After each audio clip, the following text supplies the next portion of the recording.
आप सुन रहे हैं अल कमर साइबर वर्ल्ड की इस्लामिक आवाज हो रहा है। उनके दामन में ये सारी बरकतें सिमटी हुई हैं। पूरी जिंदगी मसलके आला हजरत की मोहब्बत का जाम पिलाया और मसलके आला हजरत का परचम बुलंद किया। जहां गए अपने खानदान की फजीलत नहीं बयान की, बल्कि रजा की अजमतों का परचम लहराया। जहां गए अपना नजरिया नहीं बयान किया, मसलके आला हजरत को दुनिया के सामने पेश किया। आज बारगाहे रजा से वो फैजान मिल रहा है कि अल्हम्दुलिल्लाह नेपाल की सरजमीन पर इश्क़े रजा का एक सोता है जो अपने आपगीनों को और अपने सैलाब को लोगों के दिलो दिमाग में उतर कर लोगों को मुअत्तर कर रहा है, लोगों को तरोताजा कर रहा है। जिंदाबाद जिंदाबाद। मैंने जिस आयत करीमा की तिलावत की, थोड़ी देर उस पर गुफ्तगू करूंगा। कुरान अजीम में अल्लाह ने इरशाद फरमाया, जो नबी के खिलाफ करे हिदायत आ जाने के बाद और आम मुसलमानों के रास्ते से हटकर कोई रास्ता चले, हम उसको उसकी राह पर छोड़ देंगे, उसको जहन्नम में दाखिल करेंगे। जहन्नम पलटने की कितनी बुरी जगह है, ये आयत करीमा इस बात पर रोशन दलील है कि आम मुसलमानों के रास्ते पर चलना हक और अहले हक की पहचान है, और आम मुसलमानों के रास्ते से हटकर कोई नया रास्ता इख्तियार करना ये गुमराही और बददीनी की दलील है। इसीलिए अल्लाह के नबी ने इरशाद फरमाया, इत्तबिउ अस्सवादल आज़म फ़इन्नहु मन शज़्ज़ शुज़्ज़ फ़िन्नार। सवाद आज़म की पैरवी करो, मुसलमानों के बड़े गिरोह की पैरवी करो, मुसलमानों की बड़ी जमात की पैरवी करो। जो बड़े गिरोह से कटा वो सीधे जहन्नम में पहुंचा। अल्लाह के नबी इरशाद फरमाते हैं, यदुल्लाहि अलल जमाअह, अल्लाह की मदद जमात के साथ है। अल्लाह के नबी इरशाद फरमाते हैं, इन्न शैतान ज़ैबुल इंसान का ज़ैबिल गनम याखुज़ु शाज़ता वल क़ासियता वन नाहिया फ़इय्याकुम वश्शिआब व अलैकुम बिल जमाअत वल आम्मा। शैतान इंसानों का भेड़िया है, जैसे बकरियों का भेड़िया उसी बकरी को निशाना बनाता है जो बकरी रेवड़ से कटकर अलग अलग चलती है। इसलिए तुम लोग तो फरकाबाजी से बचो और जमात आम्मा की पैरवी करो। जमात आम्मा कौन है? सवाद आजम कौन है? जमात कौन है? हदीस में अल्फाज मुख्तलिफ आ रहे हैं, लेकिन सबका माना और मिस्दाक एक है। अहले सुन्नत की पैरवी करो, अहले सुन्नत के साथ रहो। अहले सुन्नत का माना हमने कहां से मुतय्यन किया? नबी अकरम सल्लल्लाहु अलैहि वसल्लम इरशाद फरमाते हैं, सतफ्तरिकु उम्मती अला सलासिन व सबईन मिल्लतन कुल्लुहुम फिन्नार इल्ला मिल्लतन वाहिदा। क़ालू मन हिया या रसूल अल्लाह? क़ाल मा अना अलैहि व अस्हाबी। मेरी उम्मत 73 फिरकों में बट जाएगी, 72 फिरका जहन्नमी होगा, एक फिरका जन्नती होगा। सहाबा ने पूछा, वो कौन फिरका होगा जो जन्नती होगा? अल्लाह के नबी ने इरशाद फरमाया, मा अना अलैहि व अस्हाबी, जो मेरे तरीके पर हो, मेरे सहाबा के तरीके पर हो, वो जन्नती है। जो मेरे तरीके से अलग हो, सहाबा के तरीके से अलग हो, वो जहन्नमी है। नबी के तरीके को सुन्नत कहते हैं और सहाबा को जमात कहते हैं, और दोनों को जोड़ दो तो अहले सुन्नत वल जमात बनता है। पता चला जो अहले सुन्नत वल जमात के तरीके पर होगा वो जन्नती होगा, और जो अहले सुन्नत से अलग होगा वो जहन्नमी होगा। चाहे वो अपना नाम अहले कुरान रखे, चाहे वो अपना नाम अहले हदीस रखे, चाहे वो अपना नाम जमात इस्लामी रखे, चाहे वो अपना नाम अस्हाबुल अदल व तौहीद रखे। खूबसूरत लेबल लगा लेने से कोई जमात हक पर नहीं होगी। हक पर वही जमात होगी जो नबी की सुन्नत पर चले और सहाबा के तरीके पर चले। नारे तकबीर, नारे रिसालत, मसलके आला हजरत, फैजाने हुजूर सैयदुल उलमा, फैजाने हुजूर सदरुश शरिया हजरत अल्लामा शमशाद मिसबाही साहब क़िबला। वो कौन सी जमात है जो सहाबा के तरीके पर? मैं आपकी तवज्जो चाहता हूं। नबी अकरम सल्लल्लाहु अलैहि वसल्लम ने जन्नती फिरके की पहचान ये नहीं बताई जो कुरान पढ़े वो जन्नती है। नबी ने ये नहीं फरमाया जो नमाज पढ़े वो जन्नती है। नबी ने ये नहीं फरमाया जो हदीस पर अमल करे वो जन्नती है। बल्कि नबी फरमाते हैं जो मेरी सुन्नत पर चले और सहाबा के तरीके पर चले वो जन्नती है। नबी ने अपनी सुन्नत के साथ सहाबा के तरीके को क्यों लाजिम किया? क्या सहाबा का तरीका नबी के तरीके से अलग था? हरगिज़ नहीं। जो सहाबा का तरीका है, जो नबी का तरीका है, वही सहाबा का तरीका है। सहाबा का तरीका नबी के तरीके से अलग नहीं है। फिर नबी ये क्यों फरमा रहे हैं मेरी सुन्नत पर चले और सहाबा के तरीके पर चले? नबी को मालूम था कि बहुत सारे लोग पैदा होंगे जो सहाबा को छोड़कर डायरेक्ट कुरान पर अमल करने की बात करेंगे, नबी की सुन्नतों पर चलने का दावा करेंगे। लेकिन जब सहाबा को छोड़ दिया जाए तो न कुरान पर अमल हो सकता है, न हदीस रसूल पर अमल हो सकता है। इसलिए जरूरी है जो कुरान और हदीस पर अमल करना चाहता है वो सहाबा के दामन को मजबूती से थाम ले। जो सहाबा के रास्ते पर नहीं, हकीकत में वो नबी की सुन्नत पर। जिंदाबाद जिंदाबाद।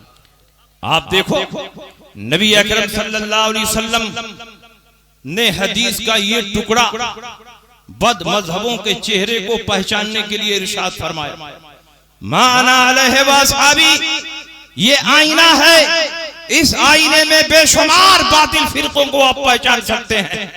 इसी आईने में आप शियों का हुक्म जान सकते हैं, इसी आईने में देवबंदियों का हुक्म जान सकते हैं, इसी आईने में अहले हदीसों का हुक्म जान सकते हैं। बेशुमार बातिल फिरके इस आईने में पहचाने जा सकते हैं। नबी ने जन्नती फिरके की पहचान क्या बताई? जो सहाबा के तरीके पर हो वो जन्नती है।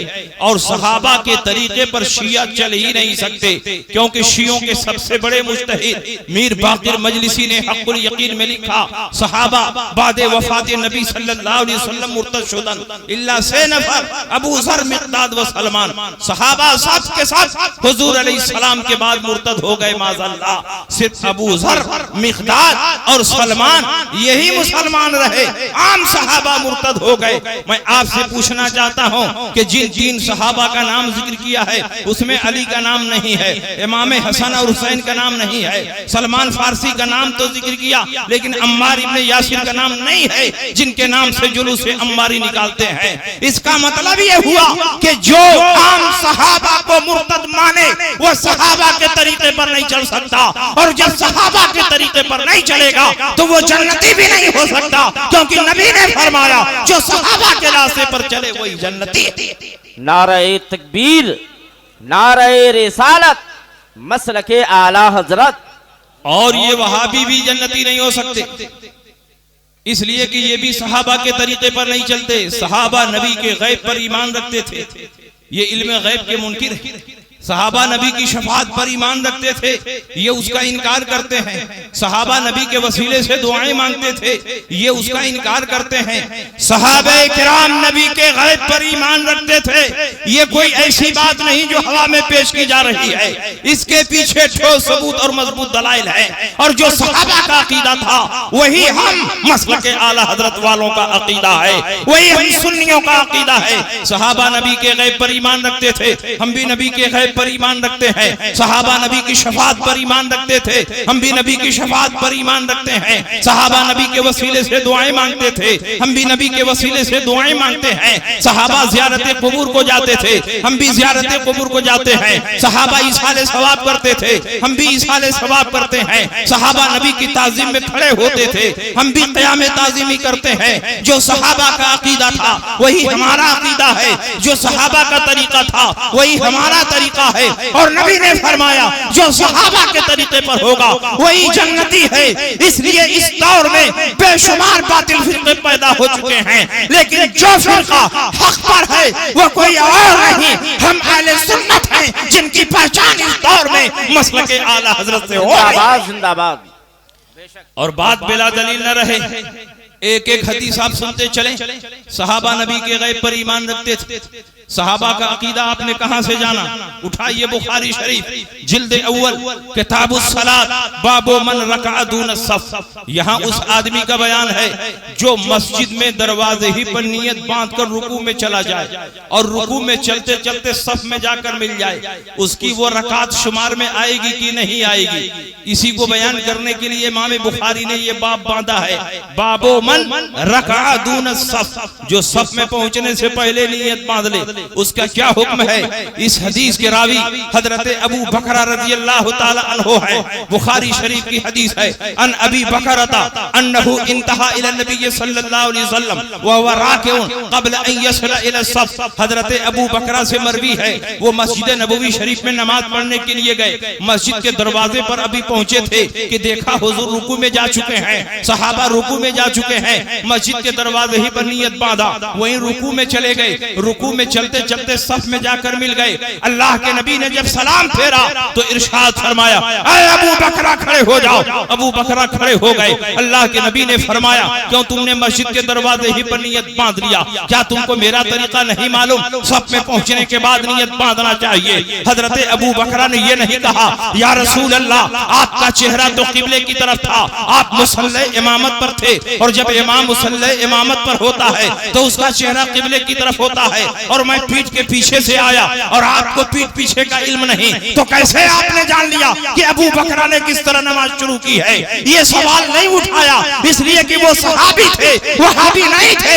उनका ये अकीदा था कि नबी जैसे आगे देखते हैं वैसे ही पीछे देखते हैं, वैसे ही दाएं देखते हैं, वैसे ही बाएं देखते हैं। पूरी कायनात नबी के निगाहों के सामने है, क्योंकि अल्लाह के नबी ने इरशाद फरमाया, इन्नकुम तरौना क़िबलती हा होना, तुम समझते हो कि मेरा चेहरा किबले की तरफ होता है और मैं तुमको पीठ के पीछे नहीं देखता हूँ। वल्लाहि इन्नी ला अराकुम वरा ज़हरी कमा अराकुम अमामी, मैं तुमको पीठ के पीछे ऐसे ही देखता हूँ जैसे आगे देखता हूँ। अमा ला यख़फ़ा अलैया रुकूअकुम वला खुशूअकुम, तुम्हारा रुकू भी मुझसे छुपा हुआ नहीं, तुम्हारा खुशू भी मुझसे छुपा हुआ नहीं। मैं वो पैगंबर हूँ कि कब्रिस्तान से गुजरता हूँ, मुर्दों के हालात को देखता हूँ, किस पर अज़ाब हो रहा है, किसको सवाब दिया जा रहा है। मैं वो नबी हूँ कि यहीं पर खड़े खड़े अपने हौज़े कौसर को देख रहा हूँ। वल्लाहि इन्नी ला अरा हौज़ल आन मिन मकामी हाज़ा, यहीं पर खड़े खड़े अपने हौज़े कौसर को देख रहा हूँ। मैं वो नबी हूँ कि जब मक्के में होता हूँ मदीने के हालात को देखता हूँ,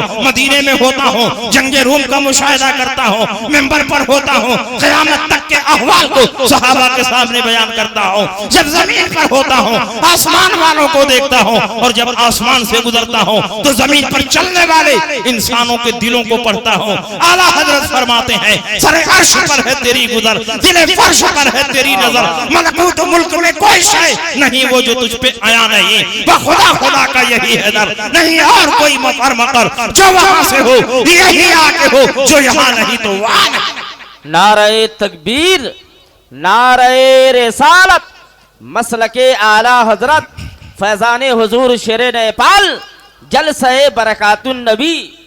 अब आप बताओ, सहाबी रसूल का अकीदा मालूम हो गया कि नहीं? नबी गैब जानते, तो सहाबा के अकीदे पर हम हैं, तुम नहीं हो, क्योंकि तुमने नबी के गैब का इनकार किया, तुमने नबी की शफाअत का इनकार किया। अल्हम्दुलिल्लाह हम नबी की शफाअत पर ईमान रखते हैं। हमारा यह अकीदा है कि नबी दुनिया में जिसकी शफाअत कर दे उसके लिए जन्नत वाजिब हो जाए, और नबी आखिरत में जिसकी शफाअत कर दे वो जहन्नम से निकाल कर जन्नत में दाखिल कर दिया जाए। अल्लाह के नबी जब मेराज में तशरीफ ले गए तो परवरदिगार आलम ने आपको मकाम शफाअत कुबरा के मनसब पर फाइज किया, और जब अल्लाह के नबी वापस तशरीफ लाए आपने इरशाद फरमाया, मेरी उम्मत के 70,000 अफराद बगैर हिसाब व किताब के जन्नत में जाएंगे। वजूहुहुम कल क़मरि लैलतल बद्र, उनका चेहरा 14वीं रात के चाँद की तरह चमक रहा होगा, उनमें कोई पहले और कोई बाद में नहीं दाखिल होगा, सब एक साथ कदम उठाएंगे और जन्नत में दाखिल हो जाएंगे। ला यदखुलु अव्वलुहुम हत्ता यदखुल आखिरहुम। अल्लाह के नबी उनकी तादाद भी देख रहे हैं, उनके चेहरों को भी पहचान रहे हैं, दाखिले का अंदाज भी देख रहे हैं। जब अल्लाह के नबी ने ये हदीस इरशाद फरमाई, वो काशा इब्ने मेहसन असदी खड़े हुए, उन्होंने अर्ज की, उदउल्लाह अन यजअलनी मिनहुम, ऐ अल्लाह के नबी मेरे लिए दुआ फरमा दे कि उन 70,000 में मेरा भी नाम शामिल हो जाए। अल्लाह के नबी ने ये नहीं फरमाया कि दुनिया में जन्नत में दाखिल करने का इख्तियार नहीं, बल्कि अल्लाह के नबी ने अपनी शफाअत का पावर और इख्तियार जाहिर करते हुए इरशाद फरमाया, अंत मिनहुम जाओ 70,000 में तुम्हारा भी नाम शामिल कर दिया। इसका मतलब ये हुआ कि 70,000 का कोटा अगरचे अल्लाह ने मुकर्रर फरमाया है, लेकिन 70,000 में कौन दाखिल होगा, कौन खारिज होगा, सिलेक्शन का इख्तियार प्यारे मुस्तफा को दिया गया है। मुस्तफा जिसे चाहेंगे वो जन्नत में दाखिल होगा और जिसे नहीं चाहेंगे वो जन्नत में कभी दाखिल नहीं होगा। आज ले उनकी पनाह, आज मदद मांग उनसे, फिर न मानेंगे कयामत में अगर मान। जिंदाबाद जिंदाबाद। आप जरा अंदाजा लगाओ नबी की क्या शान। जब कुरान अजीम की यह आयत करीमा उतरी, वला सौफ युतीका रब्बुका फतरदा, अन करीब परवरदिगार आलम आपको इतना अता फरमाएगा कि आप राजी हो जाएंगे। तो नबी फरमाते हैं इदन ला अर्दा व वाहिदुम मिन उम्मती फिन्नार, तब तो मैं राजी ही नहीं होगा जब तक मेरी उम्मत का एक एक फर्द जहन्नम से निकलकर जन्नत में दाखिल ना हो जाए। बताओ नबी को शफाअत का इख्तियार है कि नहीं? नबी को अल्लाह ने इल्म गैब अता फरमाया है कि नहीं? क्या ही ज़ौक़ अफ़ज़ा शफाअत है तुम्हारी, वाह वाह। कर्ज लेती है गुनाह परहेजगारी, वाह।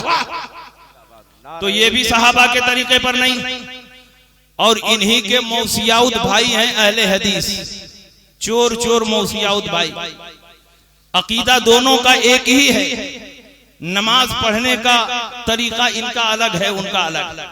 चंद फुरूई मसाइल में गैर मुक़ल्लिदीन ज़माना अलग है, लेकिन अकीदे में दोनों मुत्तहिद है। वो भी गैब के मुनकिर, ये भी गैब के मुनकिर, वो भी शफाअत के मुनकिर, ये भी शफाअत के मुनकिर। ये गैर मुक़ल्लिदीन ज़माना जो लोगों को धोखा देने के लिए अपने आप को अहले हदीस कहते हैं, लेकिन हकीकत में ये अहले हदीस नहीं है, ये मुनकिरीने हदीस है, मुनकिरीने कुरान है, लेकिन नाम अहले हदीस रखा ताकि लोग हदीस के नाम पर धोखा खा जाए। ये भी सहाबा के तरीके पर नहीं है। सहाबा 20 रकात तरावी पढ़ते थे और गैर मुक़ल्लिदीन ज़माना 8 रकात तरावी पढ़ते हैं। तो बताइए ये सहाबा के तरीके पर है? हरगिज़ नहीं। हज़रत उमर इब्ने खत्ताब ने उबई इब्ने काब की इमामत में सारे सहाबा को जमा फरमाया और उबई इब्ने काब ने 20 रकात तरावी पढ़ाई। सहाबा में से किसी ने इनकार नहीं किया, गोया 20 रकात तरावी इजमाई सहाबा है और इजमाई सहाबा कतई होता है। हजरत उमर के बाद हजरत उस्मान गनी खलीफा हुए, उन्होंने 20 रकात तरावी पढ़ाई। हजरत उस्मान के बाद हजरत अली खलीफा हुए, उन्होंने 20 रकात तरावी पढ़ाई। गोया 20 रकात तरावी पर इजमाई सहाबा है और इजमाई सहाबा कतई होता है। और 20 रकात तरावी ये खुलफाए राशिदीन की सुन्नत की है और नबी ने फरमाया अलैकुम बिसुन्नती व सुन्नतिल खुलफाए राशिदीन अल महदीयीन, तुम पर मेरी सुन्नत की पैरवी लाजिम है और खुलफाए राशिदीन की सुन्नत की पैरवी भी लाजिम है। जो 20 रकात तरावी पढ़ रहे हैं वो बिदअत नहीं बल्कि खुलफाए राशिदीन की सुन्नत पर अमल कर रहे हैं और खुलफाए राशिदीन की सुन्नत हकीकत में रसूल पाक की इताअत है, क्योंकि नबी ने फरमाया जैसे मेरी सुन्नत पर अमल करते हो खुलफाए राशिदीन की सुन्नत पर भी अमल करो। नारे तकबीर, नारे रिसालत, मसलके आला हजरत। हजरत साहिब इब्न यजीद फरमाते हैं काना नास यक़ूमून फी ज़मन उमर इब्न ख़त्ताब फी रमज़ान बिसलासिन व 20 रकात। हम सारे के सारे सहाबा हजरत उमर इब्न खत्ताब के जमाने में 23 रकात पढ़ते थे, 20 रकात तरावी और 3 रकात वित्र। इसी पर ताबईन चलते रहे, यही तबे ताबईन का तरीका रहा।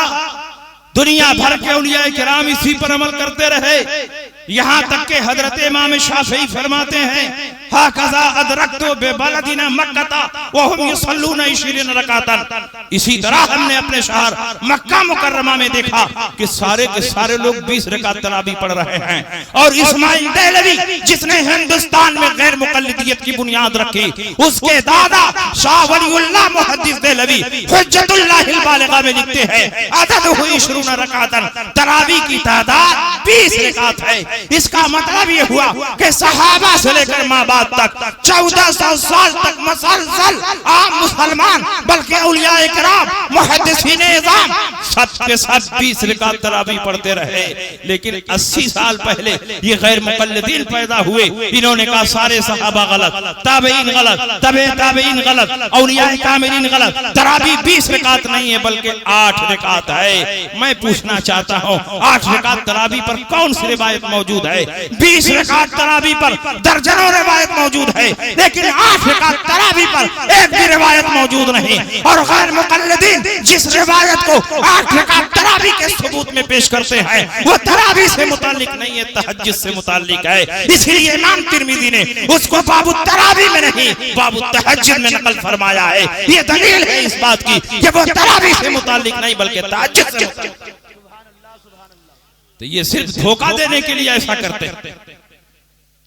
नमाज पढ़ना हुआ तो घटा दिया, सोचा रोजा रख करके बिजनेस तिजारत के लिए दौड़ भाग करना पड़ता है, तो रात को 20 रकात तरावी कैसे पढ़ पाएंगे?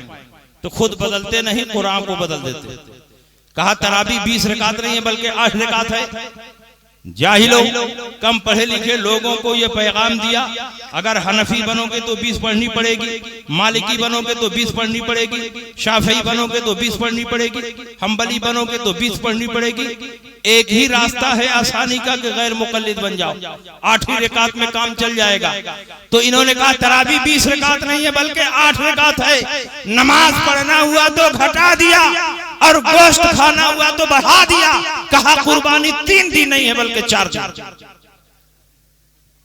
3 दिन में मजा ही नहीं आता, 4 दिन ताजा ताजा गोश्त चाहिए।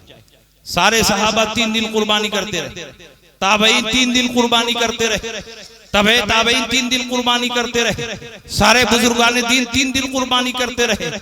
1200 साल तक उम्मते मोहम्मदिया 3 दिन कुर्बानी करती रही।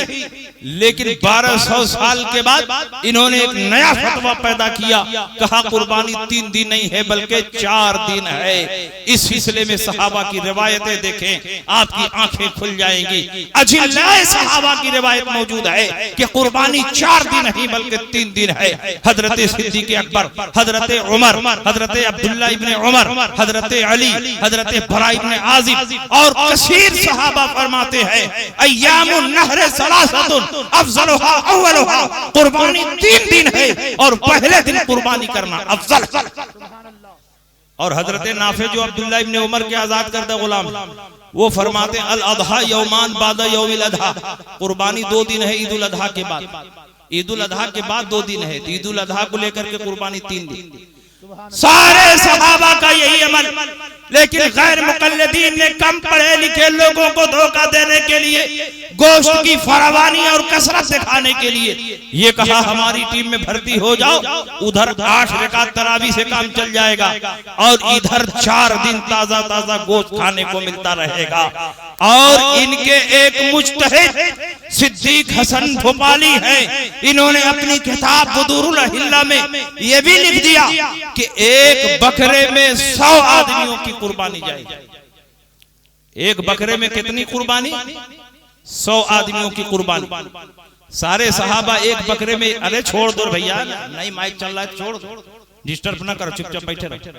एक बकरे में एक की कुर्बानी होती रही। सारे सहाबा ताबईन का इस बात पर इजमा है कि छोटे जानवर में 1 की कुर्बानी होगी, बड़े जानवर में 7 की कुर्बानी होगी। लेकिन सिद्दीक हसन भोपाली ने बुदूरुल अहिल्ला में एक नया शोशा छोड़ा। उसने कहा कि अब महंगाई का जमाना आ गया है, बकरा भी बहुत महंगा हो गया है, इसलिए अब एक बकरे में 1 ही की नहीं 100 आदमियों की कुर्बानी जायज है। सबके जिम्मे से वजूब साबित हो गया, सब कुर्बानी से बरी हो गए, अब किसी को कुर्बानी करने की जरूरत नहीं। और इन्हीं से सीख करके कलकत्ता के शमानियादियों ने भी एक फतवा जारी किया। उनके सरबराह लोगों ने अपने मौलवियों पर दबाव डाला कि तुम लोग बहुत काहिल और सुस्त हो, तुम लोग गौर व फिक्र करके आसानी नहीं पैदा करते। गैर मुक़ल्लिदीन को देखो, दिन रात आसानी पैदा करते रहते, इसलिए उनकी जमात आगे बढ़ रही है। कॉलेज यूनिवर्सिटी के पढ़े हुए लोग उनकी तरफ माइल हो रहे हैं, जाहिल उनकी तरफ माइल हो रहे हैं। तुम लोग भी कुछ आसानी पैदा करो ताकि कम पढ़े लिखे लोग तुम्हारी जमात में शामिल हो और शमानियाजियत आगे बढ़ती रहे। कलकत्ता की सरजमीन पर शमानियाजियों का सेमिनार हुआ और 3 दिन तक गौर व फिक्र करने के बाद उनके मौलवियों ने फतवा दिया कि अगर एक बकरे में 100 आदमियों की कुर्बानी जायज है तो एक मुर्गे में 7 आदमियों की कुर्बानी जायज है। अब बताइए, मैं तो गौर व फिक्र करता हूं तो समझ में आता है कि इनका फतवा बता रहा है कि ये जन्नती नहीं है जहन्नमी, क्योंकि नबी अकरम सल्लल्लाहु अलैहि वसल्लम ने इरशाद फरमाया सम्मिनु दहायाकुम फइन्नहा अला सिरात मतायाकुम, मोटे और फरबा जानवरों की कुर्बानी करो, क्योंकि इसी कुर्बानी के जानवर पर बैठकर पुल सिरात पार करना। जिस जानवर की आप कुर्बानी करते हो ये मोटा होना चाहिए, फरबा होना चाहिए, ताकि इसी कुर्बानी के जानवर पर बैठकर पुल सिरात पार कर सको। और बुखारी की दूसरी हदीस में अल्लाह के नबी इरशाद फरमाते हैं इसी पुल सिरात के नीचे जहन्नम है। अब दोनों हदीसों को जोड़ दो, जब एक बकरे पर 100 गैर मुकल्लिद सवार होंगे और एक मुर्गे पर 7 शमानियाजी सवार होंगे तो बकरा भी वही उलट जाएगा, मुर्गा भी वही उलट जाएगा। तो अब बताइए पुल सिरात के नीचे क्या है, जन्नत है कि जहन्नम है? जहन्नम है, तो ये दोनों जहन्नम में जाने वाले। तो आप जहन्नमियों का साथ देंगे कि जन्नतियों का साथ? जन्नती का साथ। जन्नती सुल्तानुल हिंद ख्वाजा गरीब नवाज, हजरत गौसे पाक रजी अल्लाह ताला अन्हु, हजरत महबूब इलाही हैं, हजरत दाता गंज बख्श अली हजवेरी हैं, सैयद सालार मसूद गाजी हैं, हजरत मखदूम माहिमी हैं, मखदूम कचौचवी हैं, सैयद हमीदुद्दीन नागौरी हैं, हजरत फरीदुद्दीन अत्तार हैं, हजरत मारूफ करखी हैं, जुनैद बगदादी हैं, बायजीद बुस्तामी हैं, अबू बकर शिबली हैं, ये सब जन्नती हैं। अल्हम्दुलिल्लाह हम इन्हीं जन्नतियों के रास्ते पर चल रहे हैं और इनका रास्ता हकीकत में सिरात मुस्तकीम है। इसलिए आप गैर मुकल्लिदीन के धोखे में ना आओ। ये दुनिया को बेवकूफ बनाते हैं कि हम हदीस पर अमल करते हैं, और सही ये है कि ये हदीस पर अमल नहीं करते। इस दौर में बड़ा से बड़ा मुफ्ती भी हो तो डायरेक्ट कुरान और हदीस पर अमल नहीं कर सकता। मेरा खुला हुआ चैलेंज है, कुरान और हदीस में या हदीस और हदीस में कहीं कहीं ऐसा जबरदस्त और तारुफ टकराव होता है कि बड़े बड़े मुफ्ती भी हैरान रह जाते हैं। इस पर अमल करें कि इस पर अमल करें। एक आदमी जो उर्दू की चंद किताबें पढ़ के अपने आप को इमाम आजम अबू हनीफा समझ रहा है, वो इन हदीसों के टकराव को कैसे खत्म कर सकता है? बड़े बड़े सहाबा कुरान और हदीस से डायरेक्ट मसला न निकाल सके। 1,24,000 कमोबेश सहाबा थे, लेकिन सिर्फ 21 सहाबा ऐसे थे जो कुरान और हदीस से मसला निकाल पाते। बाकी सारे सहाबा अपने से बड़े सहाबा से पूछ कर अमल करते। क्या उनके पास कुरान का इल्म नहीं था? क्या उनके पास हदीसें नहीं थी? वो दिन रात मिशकाते नबुव्वत से हदीसें सुनते थे। मादरी जबान में कुरान का नुज़ूल हो रहा था, फिर भी बाज़ मकामात पर ऐसी जबरदस्त पेचीदगी पैदा हो जाती कि आम सहाबा उसको हल नहीं कर पाते। जब आम सहाबा कुरान और हदीस से मसला नहीं निकाल पा रहे हैं, तो आज का इंसान उर्दू के जरिए से, हदीसों और तर्जमे के जरिए से कुरान की आयतों को अगर हल करना चाहे तो क्या वो हल कर सकता है? क्या वो अल्लाह और रसूल की मुराद को मुतय्यन कर सकता है? हरगिज़ नहीं। इसलिए इस दौर के गैर मुक़ल्लिदीन सबसे बड़े गुमराह हैं, जो तकलीद का कलादा अपने गले से निकाल कर फेंक चुके हैं और सारी दुनिया को ये बावर करा रहे हैं कि अल्लाह ने हमें दिमाग दिया है, अल्लाह ने हमें शऊर दिया है, इसलिए हमको तकलीद की जरूरत नहीं, हम किसी इमाम की पैरवी नहीं करेंगे, बल्कि डायरेक्ट कुरान और हदीस से मसला निकालेंगे। मैं कहता हूँ कुरान और हदीस से मसला निकालना इतना आसान नहीं है। बड़े बड़े सहाबा कुरान और हदीस से मसला न निकाल सके तो तुम्हारी क्या औकात है कि तुम कुरान और हदीस से मसला निकाल सको? सिहाए सित्ता की एक हदीस निगाहों के सामने रखो। एक सहाबी रसूल को जंग में पत्थर की चोट लगती है और बहुत शदीद जख्म होता है, जिस्म से खून का फव्वारा जारी होता है, जिस्म पर ज़ोफ़ और नकाहत तारी होती है। सहाबी रसूल को उठाकर खेमे में लाया जाता है। वो सहाबी खेमे में आते हैं, रात को सोते हैं, नाइट फॉल होता है, एहतराम हो जाता है। फज्र की नमाज पढ़ने के लिए वो बेचैन बेकरार हुए। कड़ाके की सर्दी पड़ रही थी, पानी बहुत ठंडा था। जख्मी सहाबी ने अपने साथ वाले सहाबा से पूछा कि क्या मुझको तयम्मुम करने की इजाजत है, क्योंकि मैं जख्मी भी हूँ, कमजोरी भी है, पानी बहुत ठंडा है, अगर ठंडे पानी से गुस्ल करूं तो जान जाने का खतरा है, इसलिए अगर मुझे इजाजत हो कि मैं तयम्मुम कर लूं तो मैं तयम्मुम करके नमाज पढ़ सकता हूँ। सहाबी रसूल जो साथ में मौजूद थे उन्होंने कहा कि तुमको तयम्मुम करने की इजाजत नहीं, क्योंकि कुरान में अल्लाह फरमाता है फलम तजिदू माअन फतयम्ममू सईदन तय्यबन, पानी ना पाओ तब पाक मिट्टी से तयम्मुम करो। करो, और तुम तो पानी पा रहे हो, इसलिए तुमको तयम्मुम की इजाजत नहीं। ठंडे पानी से गुस्ल करते हैं, फजर की नमाज पढ़ते हैं। अल्लाह की कुदरत देखो, कुछ ही देर के बाद नमूनिया हो जाता है, इंतकाल कर जाते हैं। अल्लाह के नबी को इत्तला हुई, चेहरे पर गर्दो गज़ब के आसार नुमाया हो गए। अल्लाह के नबी ने फरमाया, किसने ये मसला बताया था कि ये तयम्मुम नहीं कर सकते, गुस्ल करना इनके लिए लाजिम और जरूरी है। अल्लाह के नबी ने जब पूछा, सहाबा ने फरमाया कि फला फला ने ये मसला बताया। अल्लाह के नबी ने इरशाद फरमाया, क़तलूहु क़ातलहुमुल्लाह अवलम यकुन शफ़ाउल अय्या सवाल, इन लोगों ने इसे मार डाला, अल्लाह इन्हें गारत करे। ना जानने का इलाज पूछ लेना नहीं था, अगर मसला नहीं मालूम था तो मुझसे क्यों नहीं पूछ लिया? डायरेक्ट कुरान और हदीस से मसला निकालने की जरूरत क्या थी? मैं आपसे पूछना चाहता हूं, बताओ सहाबी रसूल ने कौन सा मसला गलत बयान किया? ये तो कुरान का जाहिर फरमा रहा है, फलम तजिदू माअन फतयम्ममू सईदन तय्यबन, पानी न पाओ तो पाक मिट्टी से तयम्मुम करो। वो पानी पा रहे थे तो तयम्मुम की इजाजत कैसे हो सकती है? लेकिन ये कुरान का जाहिर है, और कभी कभी जो जाहिर होता है वो मुराद नहीं होता, और जो मुराद होता है वहाँ आम आदमियों का निगाह, बल्कि आम सहाबा की निगाह वहां तक नहीं पहुंचती है, उनका दिमाग नहीं पहुंच पाता है, और वही यहाँ पर हुआ। अल्लाह के नबी ने इस आयत करीमा की तशरीफ फरमाई। इस आयत का ये मतलब नहीं कि पानी ना पाओ तभी तयम्मुम की इजाजत है। इस आयत का मतलब ये है कि पानी के इस्तेमाल पर कुदरत ना हो तो पाक मिट्टी से तयम्मुम की इजाजत है। मिसाल के तौर पर पानी मौजूद है, कुएं में पानी है, डोल और रस्सी नहीं है जिसके जरिए पानी को निकाला जा सके। यहाँ पानी है लेकिन पानी के इस्तेमाल पर कुदरत नहीं है। पानी है, पानी का समंदर है, लेकिन शेर खड़ा है, अगर जाओगे हमला कर देगा, जान चली जाएगी। यहाँ भी पानी है लेकिन पानी के इस्तेमाल पर कुदरत नहीं है। ठीक उसी तरह से जो आदमी सख्त बीमार है, अगर जो उसके पास पानी मौजूद है लेकिन बीमारी की वजह से वो पानी के इस्तेमाल पर कादिर नहीं है, तो यहाँ भी तयम्मुम करने की इजाजत है। तो आयत करीमा का जो मफहूम अल्लाह के नबी ने बयान किया वो मफहूम ये है, फ़इल्लम तक़दिरू अला इस्तेमालिल मा फतयम्ममू सईदन तय्यबन, अगर पानी के इस्तेमाल पर कुदरत ना हो तो तुमको पाक मिट्टी से तयम्मुम की इजाजत।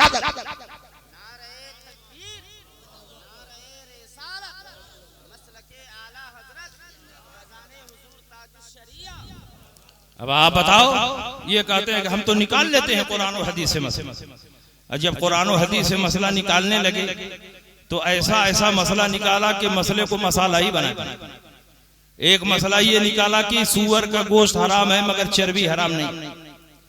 पूछा गया उसकी दलील क्या है, तो कहा उसकी दलील ये है कि कुरान में अल्लाह फरमाता है, हुर्रिमत अलैकुमुल मैततु वद्दमु वलहमुल खिंजीर, अल्लाह ने तुम्हारे ऊपर मुर्दार हराम किया, अल्लाह ने तुम्हारे ऊपर गोश्त हराम किया, अल्लाह ने तुम्हारे ऊपर सूअर का गोश्त हराम किया, अल्लाह ने तुम्हारे ऊपर खून हराम किया।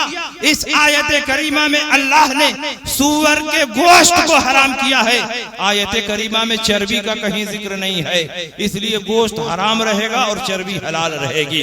मैंने कहा तुमने ठीक ही मसला निकाला है, तुम्हारे लिए सूअर की चर्बी हलाल रहेगी, क्योंकि उसी कुरान में अल्लाह ने यह भी फरमाया, अल खबीसातु लिल खबीसीना वल खबीसूना लिल खबीसात वत्तय्यिबातु लित्तय्यिबीना वत्तय्यिबूना लित्तय्यिबात। खबीस और नापाक चीजें नापाकों के लिए हैं, और तय्यबो ताहिर और पाक चीजें पाकों के लिए हैं। हम पाक हैं तो शब बारात का हलवा है, हम पाक हैं तो 11वीं का खिचड़ा है, और तुम नजीस और नापाक हो तो तुम्हारे लिए सूअर की चर्बी। तुम अपने नसीबे पे नाज करो, हम अपने मुकद्दर पर नाज करो। तो बताओ आज का इंसान क्या इस बात की सलाहियत रखता है कि डायरेक्ट कुरान और हदीस से मसला निकाल सके? इसलिए जरूरत है कि किसी इमाम के दामन को मजबूती से थाम लिया जाए, और जब इमाम के दामन को थामना ही है तो क्यों ना उस इमाम को हम पकड़ें जो इमाम चारों इमामों में सबसे सीनियर है, जिसने कई सहाबा की ज़ियारत की है, जो ताबईयत के दर्जे पर फाइज है। ऐसा इमाम कि जिसके पैदा होने से पहले अल्लाह के नबी ने उसके पैदा होने की बशारत दी। लहु कानल इल्म इंद सुरैया लनालहु रजुलुन मिन अबनाए फारिस, अगर इल्म सुरैया की बुलंदी पर भी होगा तो फारिस का रहने वाला वहां से उतार लाएगा और लोगों में तकसीम कर देगा। इस हदीस का मिस्दाक कौन है? इब्ने हजर अस्कलानी, इमाम कस्तलानी, इमाम बदरुद्दीन ऐनी फरमाते हैं कद बशर नबी सल्लल्लाहु अलैहि वसल्लम बिल इमाम अबी हनीफा। इस हदीस में रसूल पाक ने किसी और की नहीं बल्कि इमाम आज़म अबू हनीफा की बशारत दी है। इस हदीस के मिस्दाक कोई और नहीं बल्कि इमाम आज़म अबू हनीफा। हम जिस इमाम के मानने वाले वो इमाम आज़म अबू हनीफा। पैदा होने से पहले अल्लाह के नबी ने पैदा होने की बशारत दी और जिन्होंने अपनी जिंदगी में 1-2 हजार नहीं 86,000 मसाइल का इस्तिंबात और इस्तिखराज किया। 38,000 मसाइल इबादत से मुताल्लिक निकाले और 48,000 मसाइल मुआमलात से मुताल्लिक निकाले। आप जरा बताओ कितना बड़ा इमाम होगा कि बड़े बड़े मुहद्दिसीन जहां हैरान रह जाते और हुक्म दरियाफ्त नहीं कर पाते, वहां इमाम आज़म अबू हनीफा ऐसा हुक्म बयान करते कि सारे के सारे मुहद्दिसीन हैरान। और जहां बहुत सारे लोगों का दिमाग नहीं पहुंचता वहां इमाम आज़म अबू हनीफा का दिमाग पहुंचता। और जहां हदीसों में टकराव और तारुज होता इमाम आज़म अबू हनीफा ऐसा फैसला फरमाते कि सब लोग हैरान रह जाते। आइए उसकी भी एक मिसाल देखिए। आम लोग कुरान और हदीस पर डायरेक्ट अमल करना चाहें तो नहीं कर सकते। कहीं कहीं हदीसों में बहुत टकराव होता है और बज़ाहिर टकराव होता है। उस टकराव को हम और आप नहीं खत्म कर सकते। उसको वही खत्म करेगा जो इज्तिहाद के दर्जे पर फायद हो और अल्लाह ने जिसको मल गए इस्तिंबात अता फरमाए। नबी अकरम सल्लल्लाहु अलैहि वसल्लम की खिदमत में एक साहबी हाजिर हुए और उन्होंने पूछा, या रसूल अल्लाह, रोजे की हालत में अपनी बीबी से मुबाशरत जायज है कि नाजायज? मुबाशरत का माना है शौहर अपने बरहना जिस्म को बीबी के जिस्म से टच करे, लेकिन हम बिस्तरी और दुखूल ना। सरकार ने फरमाया जायज। वो सहाबी चले गए, दूसरे सहाबी आए, उन्होंने पूछा, या रसूल अल्लाह, रोजे की हालत में अपने बीबी से मुबाशरत जायज है कि नाजायज? अल्लाह के नबी ने फरमाया नाजायज। सवाल एक, सवाल की पोजीशन एक, सवाल की नौइयत एक, लेकिन जवाब 2 तरह का इरशाद हो रहा है।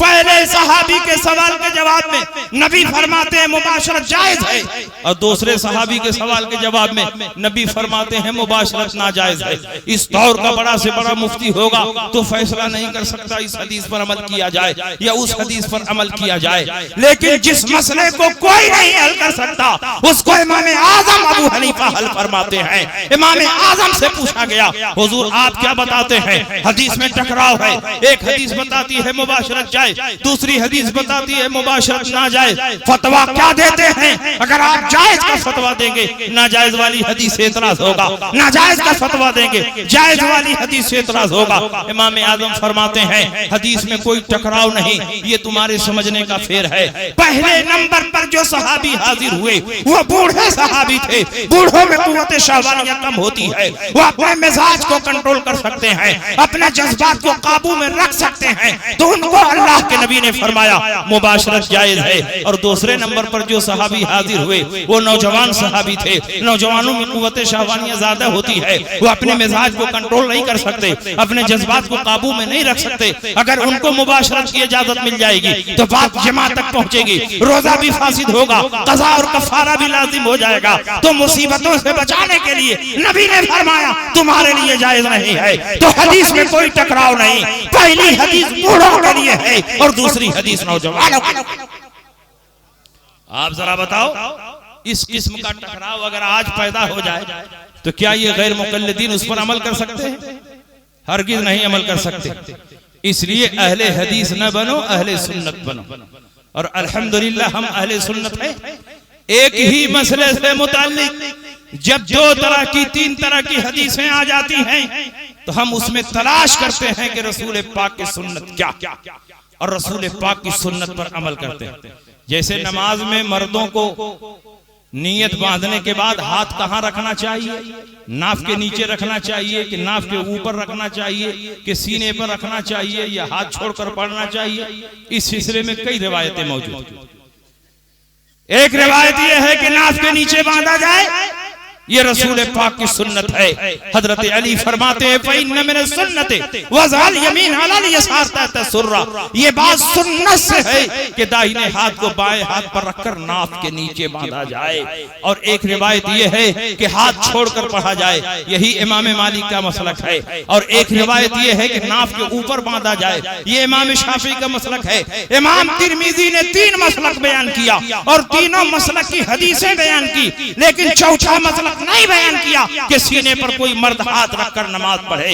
ये 1200 साल के बाद गैर मुक़ल्लिदीन ने इजाद किया है। न नाफ के नीचे हाथ बांधते हैं, न नाफ के ऊपर हाथ बांधते हैं, न हाथ छोड़कर नमाज पढ़ते हैं, बल्कि सीधे सीधे औरतों की तरह सीने पर हाथ रखकर नमाज पढ़ते हैं। मैंने एक गैर मुक़ल्लिद से पूछा, बताओ तुम सीने पर हाथ क्यों बांधकर नमाज पढ़ते हो? रसूल पाक की कोई सही हदीस इस बाब में मौजूद है? अगर बुखारी में हो तो दिखाओ, मुस्लिम में हो तो दिखाओ, तिरमिजी में हो तो दिखाओ, अबू दाऊद में हो तो दिखाओ, नसई में हो तो दिखाओ, इब्ने माजा में हो तो दिखाओ। हमसे बात बात पर बुखारी की हदीस का मुतालबा करने वालों, हम सिर्फ बुखारी नहीं पूरी सहाय ज़िंदा से किसी एक हदीस को दिखाने का चैलेंज करते हैं। अगर वाकई रसूल पाक ने कहीं भी सीने पर हाथ रखकर नमाज पढ़ी हो तो तुम वो हदीस पेश कर दो। उन्होंने कहा सही इब्ने खुज़ैमा में है। वाइल इब्ने हुज्र ने फरमाया तुम्हारे लिए सुन्नत ये है कि तुम सीने पर हाथ बांधो। मैंने कहा नादान, वाइल इब्ने हुज्र ने किससे कहा तुम्हारे लिए सुन्नत ये है कि तुम सीने पर हाथ बांधो? वाइल इब्ने हुज्र ने औरतों से फरमाया तुम्हारे लिए सुन्नत ये है कि तुम सीने पर हाथ बांधो। क्या तुम औरत हो कि सीने पर हाथ बांधोगे? अगर तुम औरत हो तो सीने पर हाथ बांधो, और अगर मर्द हो तो मर्दों वाली हदीस पर अमल करो, क्योंकि हजरत अली की रिवायत है कि रसूल पाक सैयद आलम की सुन्नत ये है कि दाहिने हाथ को बाएं हाथ पर रखकर नाक के नीचे हाथ बांधा जाए। अगर मर्द हो तो मर्दों की हदीस पर अमल करो, और अगर औरत हो तो औरतों की हदीस पर अमल करो। ये हुक्म औरतों के लिए है कि वो सीने पर हाथ बांधे, फ़इन्नहु अस्तरु लहुन्ना, क्योंकि इसमें औरत की पर्दा पोशी ज्यादा है। इस्लाम एक पाकीज़ा मजहब है। जब हमारी माएं और बहनें नमाज के लिए खड़ी होती हैं तो इस्लाम ये चाहता है कि अगर एक तरफ अल्लाह की इबादत हो रही है तो दूसरी तरफ औरत की पर्दा पोशी भी होती रहे। इसीलिए हुक्म दिया गया कि औरतें जब नमाज में खड़ी हो तो अपने सीने पर हाथ बांधे ताकि इनकी पर्दा पोशी होती रहे। ये हुक्म औरतों को दिया गया, लेकिन गैर मुक़ल्लिदीन इतने बड़े मजनू हैं कि कूद कर मैदान में आ गए कि हम भी इसी हदीस पर अमल कर लेते हैं। अरे नादान, ये हुक्म औरतों के लिए है। उनके सीने पर कुछ है जिसको छुपाने के लिए सीने पर हाथ रखने का हुक्म दिया गया है। तुम क्यों अपने सीने पर हाथ रखते हो? किस चीज को तुम छुपा रहे हो?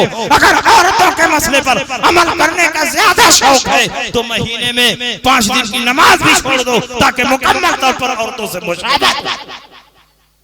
ये हुक्म औरतों के लिए है।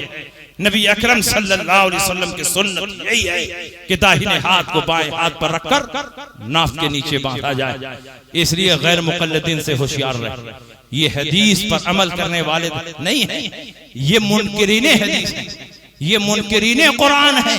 ये कुरान का नाम लेते हैं और उसके खिलाफ अमल करते हैं, हदीस का नाम लेते हैं और उसके खिलाफ अमल करते हैं। अल्हम्दुलिल्लाह, हमारा मजहब व मसलक जिसको मजहब हनफी कहते हैं और जिसकी पहचान इस दौर में मसलक आला हज़रत से हो रही है, उसका एक एक मसला किताब व सुन्नत से साबित है। मसलक आला हज़रत का कोई मसला ऐसा ही नहीं है जिसको चैलेंज किया जाए और उसको किताब व सुन्नत से साबित न किया जा सके। हर मसला किताब व सुन्नत से साबित है। इसलिए मसलक आला हज़रत कोई नया मसलक नहीं। सहाबा के मसलक का नाम मसलक आला हज़रत है, ताबईन के मसलक का नाम मसलक आला हज़रत है, गौस व ख्वाजा के मसलक का नाम मसलक आला हज़रत।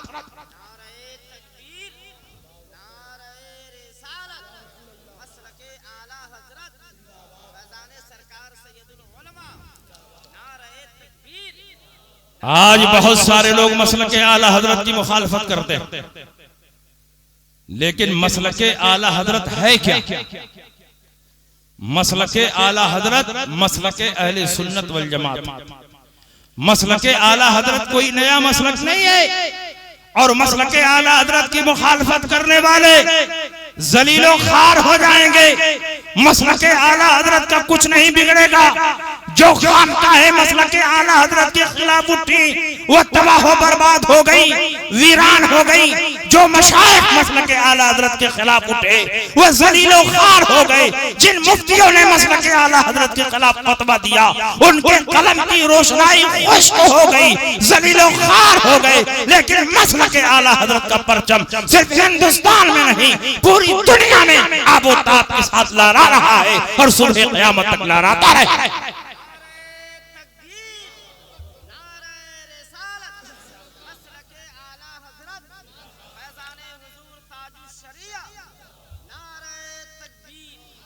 और याद रखिए मसलके आला हजरत की ताईदो हिमायत करने वाले बड़े बड़े औलिया किराम, ऐसा नहीं कि मसलके आला हजरत की ताईद करने वाले सिर्फ और सिर्फ हम और आप हैं। बड़े बड़े वलियों ने मसलके आला हजरत की ताईदो हिमायत की है। आप जरा उठाओ, किताब का नाम है इकराम इमाम अहमद रजा। इस किताब के मुसन्निफ हजरत मुफ्ती बुरहानुल हक साहब जबलपुरी अलैहि रहमतो व रिजवान जब आला हजरत दूसरी बार ज़ियारत हरमैन तैयबैन के लिए तशरीफ ले गए और वहाबियों की तरफ से इल्मे गैबे मुस्तफा को चैलेंज करते हुए 6 सवालात शरीफ मक्का के दरबार में भेजे गए और उन्होंने मुतालबा किया कि आपका अकीदा है कि नबी गैब जानते हैं, इन 6 सवालों का जवाब दे दीजिए। शरीफ मक्का ने मौलाना साले कमाल को बुलाया और कहा वहाबियों की तरफ से ये 6 सवालात आए हैं, आप इनका जवाब लिखकर 2 दिन में दरबार में पेश कीजिए। मौलाना साले कमाल वो सवाल लेकर अपने घर गए, अलमारी में रखा। आला हजरत इमाम अहमद रजा को इत्तला हुई कि वहाबियों की तरफ से इल्मे गैबे मुस्तफा पर सवालात पेश किए गए हैं। इमाम अहमद रजा का कलम लिखने के लिए बेचैन और बेकरार है। आला हजरत भागते हुए शरीफ मक्का के उस फरमान पर अमल करते के लिए हजरत मौलाना साले कमाल के घर गए। मिलाद की महफिल चल रही थी। आला हजरत जब पहुंचे बड़े एजाज़ो इकराम के साथ आला हजरत का इस्तकबाल हुआ। मौलाना साले कमाल ने कहा, हुजूर जब आप तशरीफ ला ही चुके हैं तो कुछ देर बयान फरमा दें ताकि मिलाद इख्तिताम को पहुंच जाए। आला हजरत खड़े हुए और कुरान और हदीस की रोशनी में अरबी जबान में इल्मे गैबे मुस्तफा पर मुसलसल 2 घंटा तकरीर करते रहे और मौलाना साले कमाल झूमते रहे। उनके चेहरे पर खुशी और मसरत के आसार नुमाया रहे।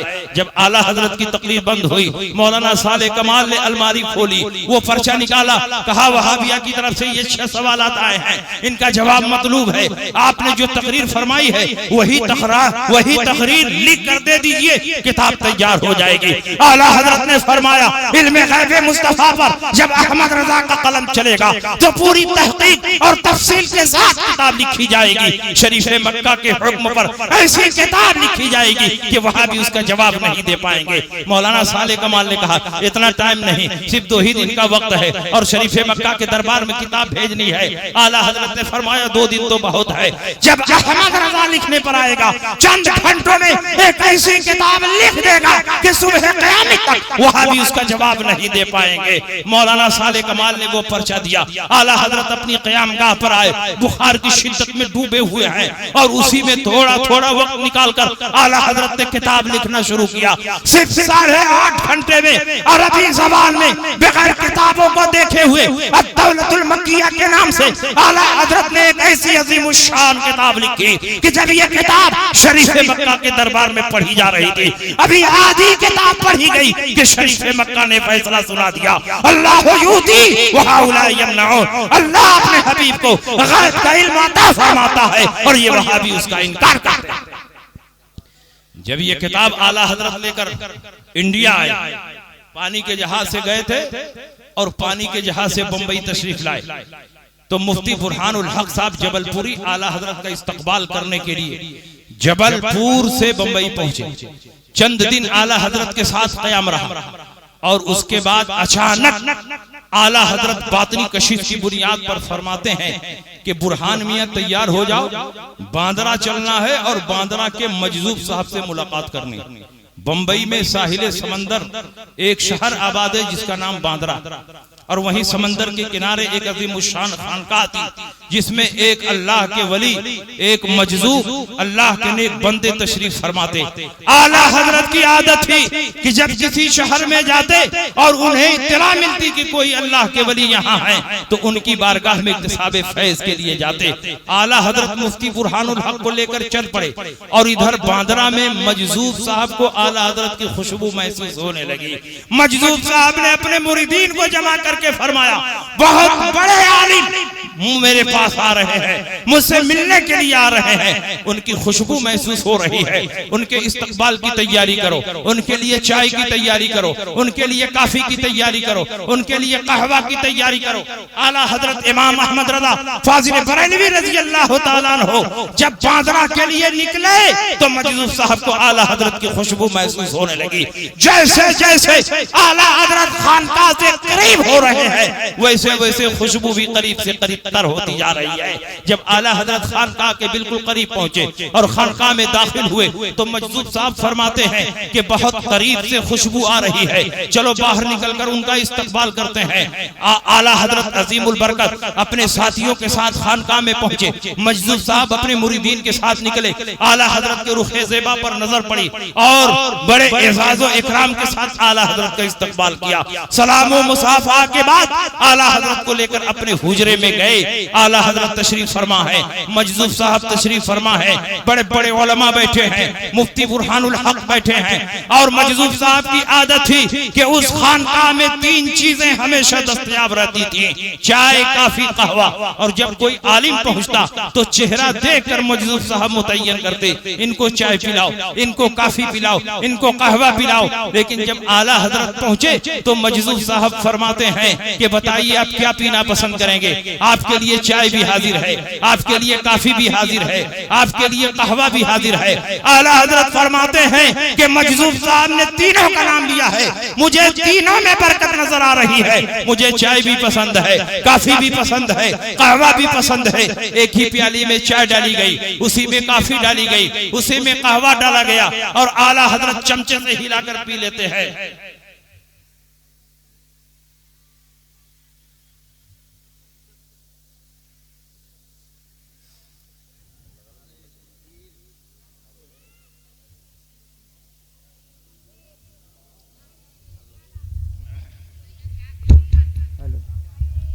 नारे तकबीर, नारे रिसालत, हुजूर ग़ियासे मिल्लत, शेरे कालपी, मसलके आला हजरत, उलमाए अहले सुन्नत, फैजाने हुजूर शेरे नेपाल।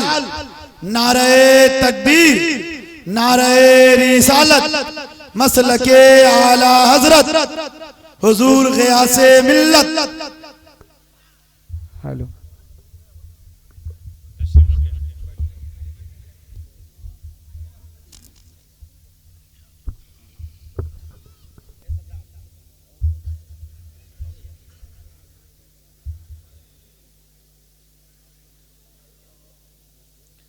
तशरीफ रखें। यह आपकी खुशनसीबी और सआदतमंदी है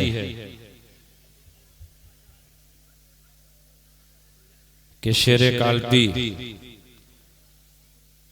या नशीने शाह फजलुल्लाह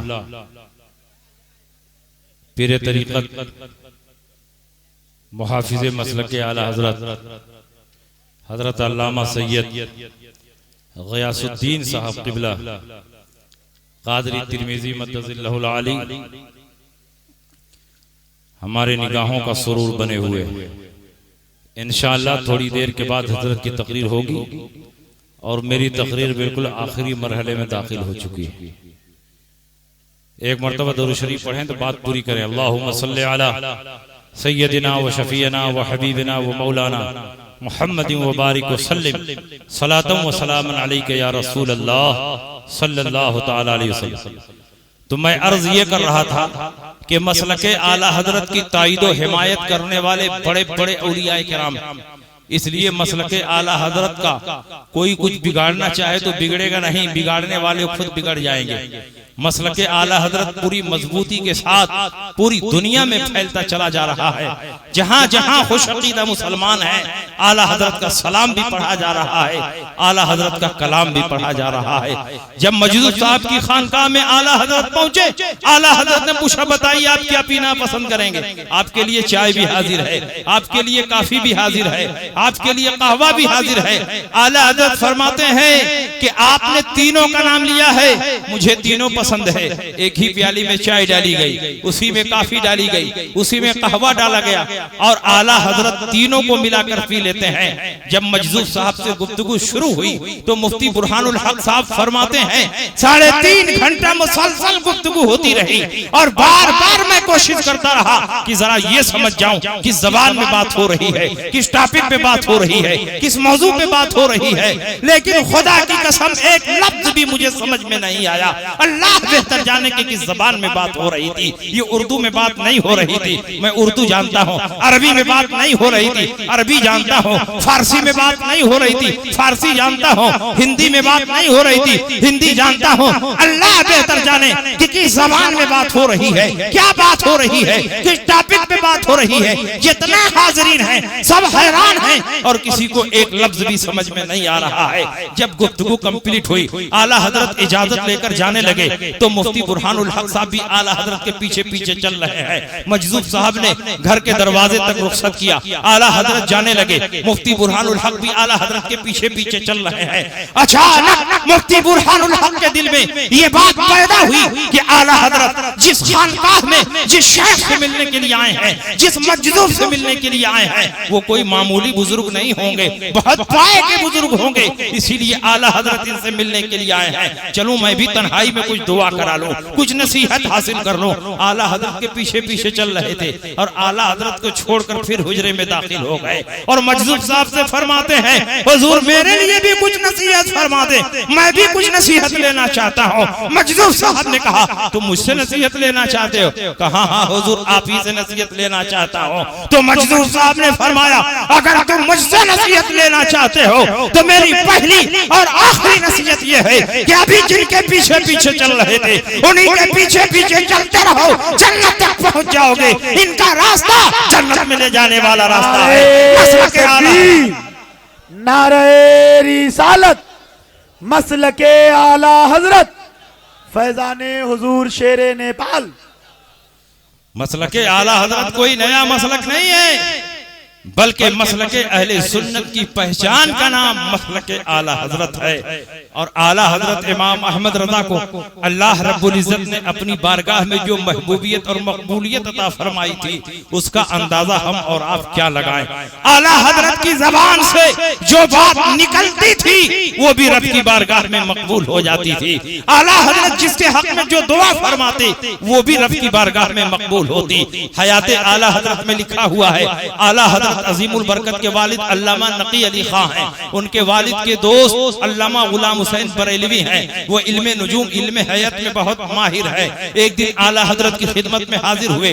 उन दिनों बरेली शरीफ में बारिश नहीं हो रही थी, बरेली के लोग बारिश के लिए परेशान थे। आला हजरत की बारगाह में अल्लामा गुलाम हुसैन बरेलवी हाजिर हुए। आला हजरत ने उनका एजाज़ो इकराम किया, उनकी ज़ियाफत फरमाई और फिर आला हजरत ने उनसे पूछा, बताइए बारिश का मिजाज कैसा है? अल्लामा गुलाम हुसैन बरेलवी ने सितारों की चाल देखी, सितारों की वजह देखी, कागज पर एक जायचा और नक्शा बनाया और फरमाया इस महीने में बारिश नहीं होगी, आइंदा महीने में बारिश होगी। आला हजरत ने फरमाया मेरे रब ने चाहा तो इसी महीने में बारिश होगी। उन्होंने कहा इस महीने में बारिश नहीं होगी, सितारों की चाल बता रही है। आला हजरत ने फरमाया मेरे रब ने चाहा तो इसी महीने में बारिश होगी। उन्होंने कहा आप सितारों की चाल नहीं देखते? आला हजरत फरमाते हैं मैं सितारों की चाल भी देख रहा हूँ और सितारों को पैदा करने वाले रब की कुदरत भी देख रहा हूँ। मेरे रब ने चाहा तो इसी महीने में बारिश होगी। उन्होंने कहा इल्मे नुजूम का कायदा बता रहा है इस महीने में बारिश नहीं होगी,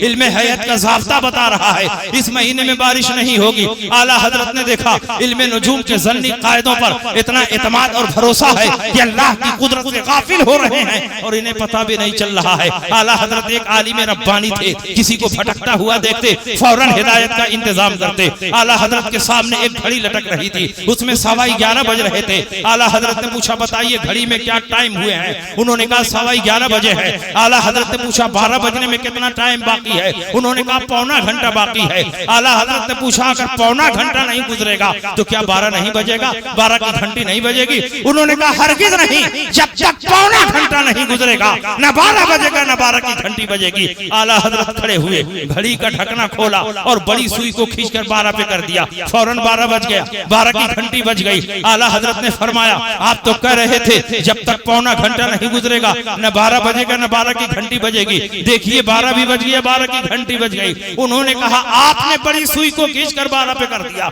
इसलिए फौरन 12 बज गया, 12 की घंटी बज गई। अगर ये सुई अपनी फितरी रफ्तार से चलती तो पौना घंटा गुजरने के बाद ही 12 बजता।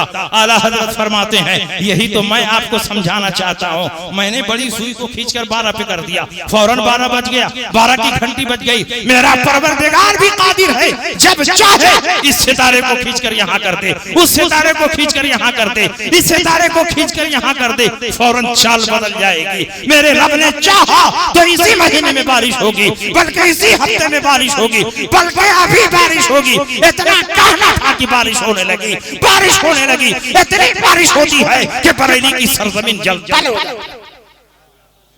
बताओ ये आला हजरत की मकबूलियत की दलील है कि नहीं? और आला हजरत इमाम अहमद रजा को अल्लाह और रसूल की बारगाह में जो मकबूलियत और महबूबियत मिली है वो रद्द वहाबिया के सदक़े में मिली। पूरी जिंदगी आला हजरत रद्द वहाबिया करते रहे, दीन के दुश्मनों के साथ कभी समझौता नहीं किया, कभी मुसालहत से काम नहीं लिया। आला हजरत नबी अकरम के दुश्मनों के लिए शमशीर बुरा थे, तो अल्लाह रसूल की बारगाह में वो महबूबियत मिली, वो मकबूलियत मिली कि इधर बरेली में इमाम अहमद रजा की रूह 25 सफर को निकल रही है और उधर बारगाह रिसालत में कबूल हो रही है। इमाम अहमद रजा जब 24 साल की उम्र में मारेरा शरीफ की सरजमीन पर अपने वालिद के साथ कदम रखते हैं और उस वक्त के मुर्शिद बरहक वली कामिल गौसे ज़मान हुजूर आले रसूल अहमदी मियां अलैहि रहमत व रिज़वान के हाथ पर हाथ रखकर मुरीद होते हैं। तो उसी मजलिस में आपके मुर्शिद गिरामी ने जुमला सलासिल की इजाजत और खिलाफत अता फरमा दी। नूरी मियां ने कहा हुजूर आपकी आदत है कि बरसों रियाजत और मुजाहिदा करवाते हैं, तज़किया नफ्स तत्हीर क़ल्ब करवाते हैं, उसके बाद इजाजत और खिलाफत देते हैं। मौलाना अहमद रजा अभी अभी आए और आपके हाथ पर मुरीद हुए और मुरीद करते ही आपने जुमला सलातिल की इजाजत और खिलाफत दी। तो वली ने क्या फरमाया? आपके मुर्शिद गिरामी ने फरमाया और लोग आते हैं तो मैला कुचैला दिल लेकर आते हैं, जंगालू दिल लेकर आते हैं, उसको साफ करने के लिए रियाजत और मुजाहिदे की जरूरत पड़ती है। लेकिन मौलाना अहमद रजा आईने की तरह साफ और शफाफ दिल लेकर आए, उसको साफ करने के लिए रियाजत और मुजाहिदे की जरूरत नहीं थी, इत्तिसाल निस्बत की जरूरत थी और मुरीद होते ही निस्बत हासिल हो गई। इसलिए फौरन मैंने जुमला सलासिल की इजाजत और खिलाफत अता फरमा दी। और सुन लो, पहले मैं बहुत फिक्र करता था, अगर बरोज़े क़यामत अल्लाह ने मुझसे सवाल किया ऐ आले रसूल तू दुनिया से मेरे लिए क्या लाया है, तो मैं क्या पेश करूंगा? अल्हम्दुलिल्लाह वो फिक्र खत्म हो चुकी है। अब अगर अल्लाह ने बरोज़े क़यामत सवाल किया ऐ आले रसूल तू दुनिया से मेरे लिए क्या लाया है, तो मैं मौलाना अहमद रजा को पेश। नारे तकबीर, नारे रिसालत, मसलके आला हजरत, फैजाने आला हजरत। इसलिए पूरी मजबूती से मसलके आला हजरत पर कायम रहो। और ये मसलके आला हजरत कोई नया मसलक नहीं, दीने हक की पहचान का नाम मसलके आला हजरत। उसको यूं समझो, आज के दौर में जितने बातिल फिरके हैं उनसे पूछो तो वो घपला देने के लिए अपने आप को सुन्नी बताते। देवबंदियों से पूछो क्या हो, कहेंगे हम सुन्नी हैं। नेचरी से पूछो क्या हो, कहेंगे हम सुन्नी हैं। आले हदीस से पूछो क्या हो, कहेंगे हम सुन्नी हैं। मौदूदी से पूछो क्या हो, कहेंगे हम सुन्नी हैं। चकड़ाली से पूछो क्या हो, कहेंगे हम सुन्नी हैं। जितने बातिल फिरके हैं अल्लाह और रसूल की बारगाह के गुस्ताख हैं, ज़रूरियात दीन के मुनकिर हैं, लेकिन जब आप पूछेंगे कि क्या हो तो कहेंगे हम सुन्नी हैं। और कितने तो अपने आप को हनफी भी बताते हैं। और आपसे अगर पूछा जाए क्या हो, तो आप भी कहोगे हम सुन्नी हैं, हनफी हैं। गोया मार्केट में दो तरह के सुन्नी पाए जा रहे हैं, एक डुप्लीकेट सुन्नी, एक ओरिजिनल सुन्नी। इन डुप्लीकेट सुन्नियों से ओरिजिनल सुन्नियों की पहचान कैसे होगी? मसलक आला हजरत की रोशनी में होगी। उसको एक मिसाल के जरिए समझो। हिंदुस्तान में या नेपाल में एक बहुत पुरानी कंपनी है जिसका प्रोडक्ट और सामान पूरी दुनिया में एतमाद व यकीन के साथ खरीदा जा रहा है, बेचा जा रहा है। एक डुप्लीकेट कंपनी मार्केट में आ गई, डुप्लीकेट सामान बनाना शुरू किया और ओरिजिनल कंपनी का लेबल लगाकर अपने सामान को फैलाना शुरू किया और लोग ओरिजिनल कंपनी का लेबल देखकर धोखा खा रहे हैं। डुप्लीकेट सामान तैयार हो रहा है, डुप्लीकेट सामान फैलाया जा रहा है, ओरिजिनल कंपनी का लेबल लगाया जा रहा है। जब ओरिजिनल कंपनी को मालूम होगा कि मेरा लेबल लगाकर डुप्लीकेट सामान फैलाया जा रहा है, कंपनी को नुकसान पहुंचाया जा रहा है, तो बताओ अब कंपनी क्या करेगी? अपना नाम बदल देगी, अपना नाम चेंज करेगी? नहीं, एक नया ट्रेडमार्क जारी करेगी और पूरी दुनिया में ऐलान करेगी, नक्कालों से सावधान, मेरी कंपनी के सामान को खरीदा जाए, फला ट्रेडमार्क देकर खरीदा जाए, फला अलामत और निशानी देकर खरीदा जाए। वो निशान मौजूद हो तो समझा जाए सामान ओरिजिनल है, और वो निशान मौजूद ना हो तो समझा जाए सामान डुप्लीकेट है। बिल्कुल इसी तरह अगर आज कोई तुम्हारे सामने आए और कहे हम हनफी हैं, हम कादरी हैं, हम चिश्ती हैं, हम नक्शबंदी हैं, हम सहरवर्दी हैं, कहो सब कुछ हो, बताओ मसलक आला हजरत को मानते हो या नहीं? अगर कहे मानता हो समझ लो ओरिजिनल सुन्नी है, और अगर इनकार कर दे समझ लो डुप्लीकेट सुन्नी है। क्योंकि मसलक आला हजरत इस दौर में अहले सुन्नत वल जमात का नया ट्रेडमार्क है, नई अलामत और पहचान है। अब जो भी आएगा मसलक आला हजरत की रोशनी में पहचाना जाएगा।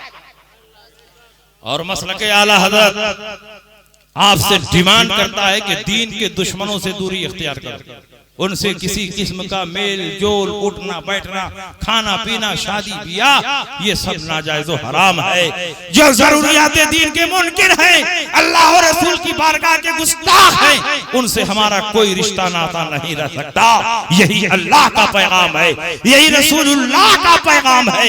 अल्लाह के नबी ने फरमाया, सयकूनु फी आखिरी ज़मान तजलून कज़्ज़ाबून यातूनकुम बिमा लम तस्मऊ अंतुम वला आबाउकुम फइय्याकुम व इय्याहुम ला युदिल्लुनकुम वला यफ्तिनुनकुम। आखिर जमाने में कोई झूठे और मक्कार पैदा होंगे जो ऐसी ऐसी बातें करेंगे जिनको न तुमने सुना न तुम्हारे आबा अजदाद ने सुना। उनसे दूर रहना, उनसे अलग रहना, कहीं ऐसा न हो कि ये गुमराह कर दें और तुमको फितने में मुब्तला कर दे। नबी ने उनकी पहचान बता दी, ये नमाजें बहुत पढ़ेंगे, रोजा बहुत रखेंगे, कुरान की तिलावत बहुत करेंगे, अच्छे अच्छे काम बहुत करेंगे, इतनी नमाजें पढ़ेंगे कि तुम अपनी नमाजों को इनकी नमाजों के आगे हकीक समझोगे, अपने रोजों को इनके रोजों के आगे हकीक समझोगे, अपने अमाल सालिहा को इनके अमाल के सामने हकीक समझोगे। तो हक़िरून सलातकुम इंद सलातिहिम व सियामकुम इंद सियामिहिम व अमालकुम इंद अमालिहिम यतलूनल कुरान व ला युजाविज़ु तराक़िहिम। ये कुरान की तिलावत करेंगे मगर तिलावत इनके हलक के नीचे नहीं उतरेगी। व यक़ूलून मिन क़ौलि खैरिल बरिया, बात बात पर रसूल पाक की हदीसें पेश करेंगे। तो क्या नमाज पढ़ने की वजह से मुसलमान होंगे, रोजा रखने की वजह से मुसलमान होंगे, कुरान की तिलावत करने की वजह से मुसलमान होंगे? नहीं। यमरुकून मिन अद्दीन कमा यमरुकु सहम मिन अर्रमिया, ये दीन से ऐसे ही बाहर होंगे जैसे तीर कमान से बाहर हो जाता है। सीमाहुम तहलील व मुशम्मिरिल उज़ुर, इनकी पहचान ये होगी कि ये सर को छिलवाएंगे और पायजामा बहुत ऊंचा पहनेंगे। ये अलामतें क्यों बयान की जा रही हैं, ये निशानियां क्यों बयान की जा रही हैं? ताकि आप उनसे होशियार रहो और उनसे दूर रहो। यही आला हजरत इमाम अहमद रजा ने भी पैगाम दिया है। दुश्मन अहमद पे शिद्दत कीजिए, मुल्हिदों की क्या मुरव्वत कीजिए, गैज़ में जल जाए बेदीनों के दिल। या रसूल अल्लाह कसरत कीजिए चर्चा उन्हीं का सुबह शाम, जाने का फिर पर क़यामत कीजिए, मिसले फारिज जलजले हो नदबे, जिक्र आयाते विलादत कीजिए और शिर्क ठहरे जिसमें ताज़ीम हबीब, उस बुरे मजहब पे लानत कीजिए, लानत कीजिए, लानत कीजिए। अल्हम्दुलिल्लाह मेरी तकरीर कंप्लीट हो गई और जाते जाते ये पैगाम सुना रहा हूँ मसलक आला हजरत के ताल्लुक से जो तशरीह हो तौज़ीह हुजूर शेर नेपाल हजरत अल्लामा मुफ्ती जैश मोहम्मद साहब फरमाए उसी तशरीह व तौज़ीह पर अमल करना, उनके दामन को मजबूती से थामे रखना, क्योंकि हुजूर मुफ्ती जैश मोहम्मद साहब नेपाल की सरजमीन पर मसलक आला हजरत के सबसे बड़े अलमबरदार हैं, सच्चे अलमबरदार हैं, मसलक के दाई व तर्जमान हैं, पूरी जिंदगी मसलक आला हजरत के वफादार रहे। और नारे तकबीर, नारे रिसालत, मसलके आला हजरत, फैजाने हुजूर शेरे नेपाल। इसलिए इधर उधर भटकने की जरूरत नहीं, लहद में इश्क रुखे शाह का दाग लेके चले, अंधेरी रात सुनी थी चिराग लेके चले, तेरे गुलामों का नक्शे कदम में राहे खुदा, उन्हीं गुलामों में से हजरत अल्लामा मुफ्ती जैश मोहम्मद साहब है। तेरे गुलामों का नक्शे कदम में राहे खुदा, वो क्या भाग सके जो ये सुराग लेके चले। वाखिर दावाना अनिल हम्दुलिल्लाहि रब्बिल आलमीन व मा अलैना इल्लल बलाग। अस्सलामु अलैकुम।